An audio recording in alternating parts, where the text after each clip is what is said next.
হাজার হাজার লাখ লাখ কোটি টাকার লুটপাটের প্রকল্প এখনো দেখতে পাচ্ছি। আওয়ামী লুটপাট চলছে।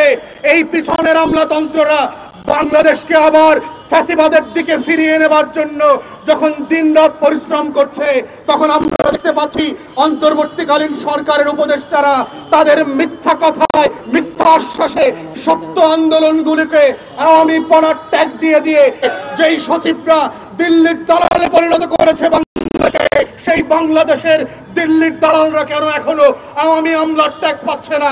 তাদেরকে কেন শাস্তির মুখোমুখি করা হচ্ছে না? এই স্কুলগুলোকে আপনারা ভেটিং করেন। ইতিমধ্যে বাংলাদেশ সরকারের মন্ত্রণালয় থেকে ভেটিং করে 450-র উপর স্কুলকে আইডেন্টিফাই করা হয়েছে যে তারা রাষ্ট্রের সকল নিয়ম নীতিমালা অলরেডি পূরণ করেছে। তারপরেও কেন নিবন্ধন দিচ্ছেন না? কেন একদিনের দাবিতে লিখিত বক্তব্য দেওয়ার পরেও মাননীয় মন্ত্রী, উপদেষ্টা, সচিবদের না কাদের টাকায় আপনাদের ট্যাক্স দেওয়া হয় সেটা ভুলে যাবেন না। গণঅভ্যুত্থানের রক্তের টাকায় আপনাদেরকে চাকরি দেওয়া হয়েছে। যদি মনে করে থাকেন এইটা স্থায়ী চাকরি, শেখ হাসিনার দিকে তাকান। ক্ষমতা চেয়ার স্থায়ী না। যেই জনগণ আপনাকে চেয়ার দিতে পারে সেই একই জনগণ আপনাকে চেয়ার থেকে ছুঁড়েও ফেলে দিতে পারে। যারা প্রতিবন্ধী জনগোষ্ঠী আছেন তারা হচ্ছে এই রাষ্ট্রের সবচেয়ে পিছিয়ে পড়া জনগোষ্ঠীর অন্যতম। এবং এই বাংলাদেশ রাষ্ট্র আসলে রাষ্ট্র কিনা, এই রাষ্ট্রটা 71 সালের সেই মুক্তির লড়াইয়ে শত শত বছর থেকে আমার যে আজাদির লড়াই ছিল, সেই আজাদির লড়াইয়ের ভিত্তিতে যে রাষ্ট্রটা আমরা বানাতে চেয়েছিলাম, সেই রাষ্ট্রটা আসলে আদৌ আমরা বানাতে পেরেছি কিনা। 24-এর গণ অভ্যুত্থানের 1400 শহীদের রক্ত ঘেরা এই অভ্যুত্থানের পক্ষে এসে 1 বছর পেরিয়ে আজকে আমাদেরকে সেই প্রশ্ন বারবার তুলতে হচ্ছে এবং করতে হচ্ছে যে আসলে এই রাষ্ট্র কতটুকু আমার, এই রাষ্ট্র আসলে কতটুকু গরিব মানুষের, এই রাষ্ট্র আসলে কতটুকু খেটে খাওয়া মজলুম মানুষের। আমরা গত 10 মাস 11 মাস থেকে দেখতে পাচ্ছি দেশের প্রায় 93 লক্ষ প্রতিবন্ধী জনগোষ্ঠীর যারা আছেন তাদের ন্যায্য হিস্যার প্রশ্নটা বারবার উপেক্ষিত হচ্ছে। আমরা মাননীয় উপদেষ্টা থেকে শুরু করে সরকারের বিভিন্ন মহলকে বারবার বলেছি যে জনগোষ্ঠীর এই অংশ যারা পিছিয়ে পড়া, বরং এই 63,000 শিক্ষক শিক্ষিকা কর্মকর্তা কর্মচারীর জীবনটাকে তারা দুর্বিষহ করে তুলেছেন।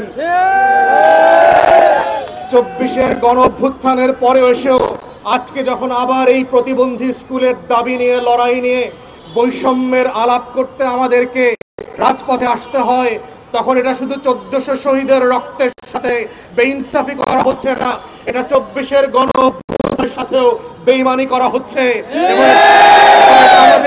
এবং এইটা আমাদের মুক্তির লড়াইয়ের সাথে কোনোভাবে কাম্য হতে পারে না। তাই অন্তর্বর্তীকালীন সরকারকে আমরা বারবার যেটা বলেছি, আপনাদের ফ্যাসিবাদী শাসক গোষ্ঠীর মধ্যে পার্থক্য হতে হবে যে আপনারা মানুষের সরকার হবেন, আজাদির পক্ষে থাকবেন, বৈষম্যের বিপক্ষে থাকবেন, প্রতিবন্ধীর পক্ষে থাকবেন, হাজার হাজার লাখ মানুষের পক্ষে থাকবেন, যাদের জন্য এই বাংলাদেশ আমরা বাংলাদেশ রাষ্ট্র আকারে করতে চেয়েছিলাম, যাদের জন্য দশকের পর দশক ধরে আজাদির লড়াই করতে হয়েছে, যেই জনগোষ্ঠীকে মূলধারায় নিয়ে আসবার জন্য বাংলাদেশের মানুষকে বারবার রক্ত দিতে হয়েছে, সেই মানুষের রাষ্ট্রটাকে আজ 11 মাস পরেও, গণ অভ্যুত্থানের পরেও কেন আমাকে খুঁজে ফিরতে হয়?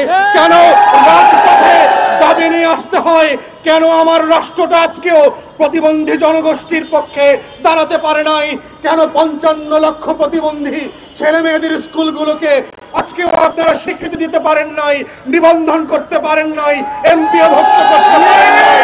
হাজার হাজার লাখ লাখ কোটি টাকার লুটপাটের প্রকল্প এখনো দেখতে পাচ্ছি। আওয়ামী লুটপাট চলছে।